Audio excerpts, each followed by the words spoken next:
ধন্যবাদ। অত্যন্ত গুরুত্বপূর্ণ একটি প্রশ্ন উত্থাপন করেছেন। বর্তমান পরিবেশটা ভোটারদের ভোট কেন্দ্রে যাওয়ার জন্য কতটুকু নিরাপদ, এটা আমরা যদিও এখনও দেখছি যে ভোটের তফসিল ঘোষণা হয়নি বা চূড়ান্ত সব কিছু এখনও শুরু হয়নি। তো শুরু না হলেও ভোটারদের জন্য আগে ভোট কেন্দ্রে তো তারা যাবে পরে, আগে তাদেরকে আশ্বস্ত করতে হবে এবং তাদের ভিতরে সেই আগ্রহ তৈরি করতে হবে এবং ভোটারদের মাঝে সেই নিশ্চয়তা, নিরাপত্তা এবং তারা যে কোনো ধরনের ভয় ভীতি ছাড়া ভোট কেন্দ্রে যেতে পারবেন, ভোট দিয়ে আসতে পারবেন, এই বিষয়টি কনফার্ম করতে পারলে তখন জনগণ স্বতঃস্ফূর্তভাবে সেই তাদের কাঙ্ক্ষিত যে ভোট, সেই ভোট দেওয়ার জন্য অবশ্যই যাবে। কেন যাবে না? কারণ এই ভোট দেওয়ার একটি অধিকার বাস্তবায়নের জন্য তো আজকে দীর্ঘ 16 বছর থেকে সাধারণ মানুষ, দেশের 16 কোটি মানুষ অপেক্ষা করছে একটি ভোট দেওয়ার জন্য, একটি অধিকার বাস্তবায়নের জন্য।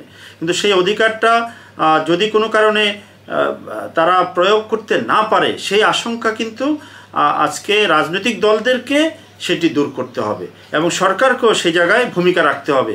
রাজনৈতিক দলগুলো কিভাবে দূর করবে?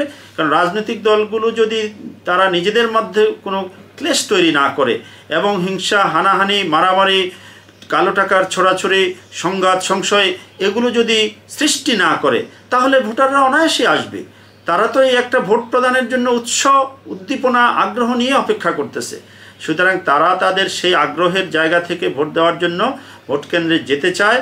তবে সেই পরিবেশ আমরা মনে করি এখনও লেভেল প্লেয়িং ফিল্ড তৈরি হয়নি বা সেটা এখনও সুযোগ আছে, সম্ভাবনা আছে। যদি সরকার এবং সমস্ত রাজনৈতিক দল এগিয়ে আসে, তারা যদি সবাই আগ্রহী হয়, তাদের মধ্যে যদি একটা সমঝোতা থাকে যে আমরা এত বছর পরে, এত সংগ্রামের পরে যে অধিকার জনগণের জন্য নিশ্চিত করতে যাচ্ছি, জনগণ যেন সুন্দরভাবে প্রয়োগ করতে পারে।